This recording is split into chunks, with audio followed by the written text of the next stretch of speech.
Amosi ni misawa jawinjo mar Golden Voice, ageno ni Nyasaye oseriti e yono makare. Kokudhonwa muya riat nyaka ne higa ni chakre, nyaka wachopo tarik makawuono. Kata obedo ni higa mar 2020 notang'onwa magugu gi manyenye, pod wan kod geno. Adieri, higa mar 2020 ne en higa mane opong' kod chwero pi wang' kod muodo lak, ka jowa mathoth magoro nolalgo kaluwore kod tuo marach mar korona. Wedewa kaachiel kod osiepewa olalo tijegi kendo ngima ji mathoth ochochni.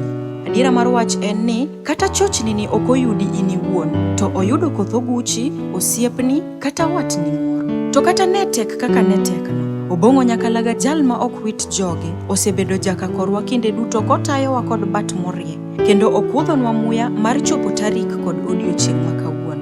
Ang'eyo ni in miwinja sani kamoro chunyi lit kaluwore ni niwito watni, nyathini kata osiepni moro. To kata ka ne ok iwito, to en e otanda mag midekre.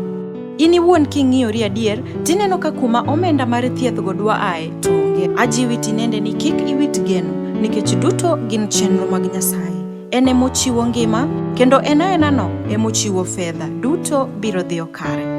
Kwa biro chako higa manyien mar 2021, akwayo ng'uono makende jowinjona, mad Nyasaye ywe pi wang'u, yaw yoreu, kendo miu yot e pek mora mora mukadhe. Ahero uduto te machal.